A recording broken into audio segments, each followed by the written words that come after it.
হে সৃষ্টিকর্তা, আমি যেন ভালোভাবে আমার ডিমগুলো থেকে ছানা বের করতে পারি।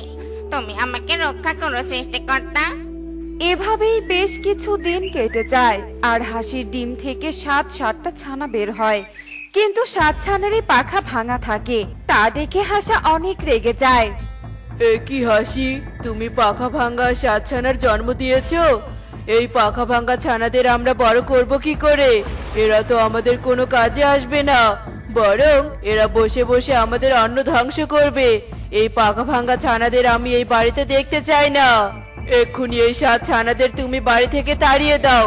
আমি এই 7 ছানার মুখ দেখতে চাই না। ওগো, তুমি এসব কি বলছো? এই সাতছানা আমাদের ঘরের লক্ষ্মী, আর তুমি কিনা বলছো এদের বাড়ি থেকে তাড়িয়ে দিতে? আমি কিছুতেই এই সাতছানাকে বাড়ি থেকে তাড়িয়ে দিতে পারবো না গো, পারবো না। এই 7 ছানা ঘরের লক্ষ্মী নয়, অলক্ষ্মী, তাই আমি এদের মুখ দেখতে চাই না। তুমি যদি ওদেরকে তাড়িয়ে দিতে না পারো তবে আমি ওদেরকে তাড়িয়ে দিব। তবু এই প্রতিবন্ধী ছানাদের আমি আমার বাড়িতে রাখবো না। না না, তুমি এমনটা করো না গো, দয়া করে তুমি এমনটা করো না। হাসাহাসির কোনো কথা না শুনে 7 ছানাকে নিয়ে বনের দিকে যায় আর বনে 7 ছানাদের রেখে আসে। আর 7 ছানা অনেক কাঁদতে থাকে। বোন, আমরা এখন কোথায় যাব? বাবা তো আমাদেরকে বনে রেখে চলে গেল। বনে আমরা থাকবো কি করে? কাঁদিস না বোন, কাঁদিস না। আমাদের যে ভাগ্যটাই খারাপ, তাই তো আমরা 7 বোন ডানা ভাঙা হয়ে জন্মেছি। আমাদের ডানা ভাঙা দেখে বাবা তো আমাদেরকে বাড়ি থেকে তাড়িয়ে দিল। এখন যাওয়ার মতো যে আমাদের কোনো জায়গা নেই। আরে আরে, কারো কান্নার আওয়াজ শুনতে পেলাম মনে হলো। এ কি দেখছি আমি? এ তো 7টা হাঁসের ছানা। আমি খাবারই খুঁজে পাচ্ছি না, আর এখানে 7টা হাঁসের ছানা। এই ছানাদের তো কিছুতেই ছেড়ে দেয়া যাবে না। এই 7 হাঁসের ছানাকে খেয়ে আমার পেট ভরাতে হবে। যাই যাই, আমার খিদের জ্বালা যে আর সহ্য হচ্ছে না। এত কচি কচি ছানাকে সামনে রেখে কি আর খাওয়ার লোভ সামলানো যায়? এ কথা বলে শিয়াল 7 ছানার দিকে এগিয়ে যেতে থাকে। ঠিক তখনই সেখানে একটা পরী আসে। এই দুষ্টু শিয়াল, আর এক পাও এগুবি না বলে দিলাম। এই 7 ছানার তুই কোনো ক্ষতি করবি না, বুঝেছিস? এ কি পড়ি, তুমি এখানে কেন? কেন, তুই আমাকে এখানে আশা করিসনি বুঝি? ইয়ে মানে এখানে ইয়ে মানে না করে এক্ষুনি এখান থেকে চলে যা বলছি। ওরে বাবা, এখনই এখান থেকে কেটে পড়তে হবে, নয়তো এই পড়ি আমার 12টা বাজিয়ে দিবে। তোমরা এখানে কেন? আর তোমাদের বাবা মা কোথায়? তোমাদের বাবা মা তোমাদেরকে এভাবে বনে ছেড়ে দিয়েছে কেন? আমাদের বাবা মা থেকেও নেই, আর আমরা কোথায় যাবো তা বুঝতে পারছি না। তুমি না থাকলে তো আজ আমরা শিয়ালের পেটে চলে যেতাম। কি হয়েছে? তুমি এভাবে বলছো কেন? আমাকে সবটা খুলে বলো তো দেখি। এরপর হাঁসের ছানা পরীকে সব কথা খুলে বলে, আর সব শুনে পড়ে বলতে থাকে, আহারে, তোমাদের তো দেখছি অনেক কষ্ট। তোমাদের ডানা ভাঙা বলে তোমরা নিজেদের অসহায় ভেবো না। চলো, আমি তোমাদেরকে আমার সাথে নিয়ে যাই। তুমি তো একটা পরী, তাহলে আমরা তোমার সাথে থাকবো কি করে? আচ্ছা বেশ, তোমাদেরকে আমার সাথে যেতে হবে না। আমি তোমাদেরকে একটা থাকার ব্যবস্থা করে দিচ্ছি, তাহলে তোমাদের থাকার জন্য আর জায়গা খুঁজতে হবে না। এ কথা বলে পরী একটা খেজুর বাড়ি প্রকট করে। এই নাও খেজুর বাড়ি, আজ থেকে তোমরা এই খেজুর বাড়িতেই থাকবে। তোমাকে অনেক ধন্যবাদ পরে আমাদেরকে সাহায্য করার জন্য। তুমি না থাকলে আজ আমরা অনেক বড় বিপদে পড়তাম। তবে আমাদের তো ডানা ভাঙা, আমরা তো উঠতে পারবো না, আবার সাঁতারও কাটতে পারবো না। তাহলে আমরা আমাদের খাবার জোগাড় করবো কি করে? তোমরা কোনো চিন্তা করো না, আমি তোমাদের খাবারের ব্যবস্থা করে দিব।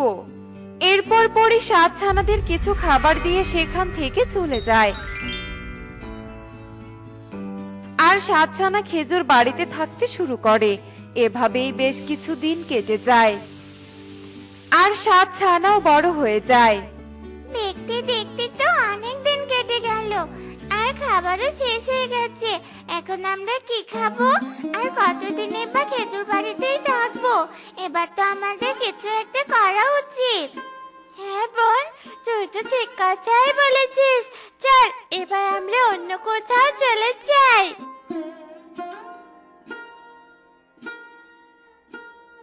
একই হাঁসের ছানারা, তোমরা কোথায় যাচ্ছো? পরি, তুমি এসেছো, ভালোই হয়েছে। আমরা এক্ষুনি এখান থেকে চলে যাচ্ছিলাম। আমাদের ঘরে কোনো খাবার নেই। আমাদের দানা ভাঙা থাকায় আমরা কোনো খাবার জোগাড় করতেও পারছি না, আর সাঁতারও কাটতে পারছি না। ও আচ্ছা, এই ব্যাপার। তোমরা চিন্তা করো না, আমি তোমাদেরকে সাঁতার কাটার শক্তি দিচ্ছি, আর তার সাথে তোমাদেরকে আরো একটা শক্তি দিচ্ছি, যাতে তোমরা প্রতিদিন একটা করে ডিম দিতে পারো। এরপর পরে 7 ছানাকে দুটো শক্তি দেয়, যার ফলে 7 ছানা পানিতে সাঁতার কাটতে পারে। তোমার এই ঋণ আমরা কোনোদিন ভুলতে পারবো না। তোমাকে অনেক ধন্যবাদ। ঠিক আছে, তোমরা ভালো থেকো। এবার আমি আসি। বোন চল, আমরা নদীতে যাই সাঁতার কাটতে। ঠিক আছে বোন, চল আমরা নদীতে যাই সাঁতার কাটতে।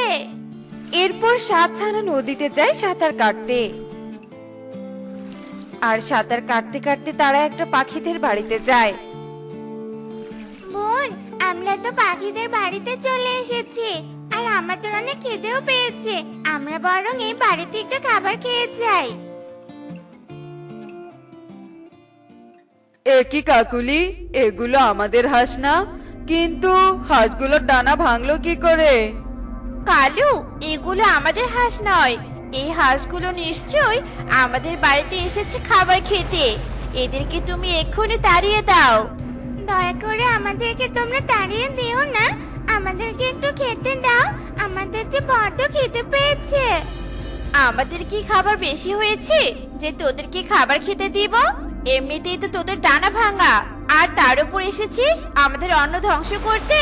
চলে যা বলছি, চলে যা। কাকুলির এমন কথা শুনে হাঁসের ছানারা অনেক কষ্ট পায় আর সেখান থেকে চলে যায়। আমাদেরকেও ভালোই বাসে না, সবাই আমাদেরকে দূর দূর করে তাড়িয়ে দেয়। একমাত্র পরি আমাদেরকে ভালোবাসতো, কিন্তু আমরা বড় হয়েছি বলে পরিও আমাদেরকে বিদায় দিয়ে চলে গেছে। এখন আপন বলতে যে আমাদের আর কেউ নেই, কেউ নেই। হাঁসের ছানারা অনেক কান্না করছিল। ঠিক তখনই সেখানে টুনি চলে আসে। এ কি হাঁসের ছানারা, তোমরা কাঁদছো কেন? কি হয়েছে তোমাদের, আমাকে বলো। ও, এই ব্যাপার। আহারে, তোমাদের তো অনেক কষ্ট।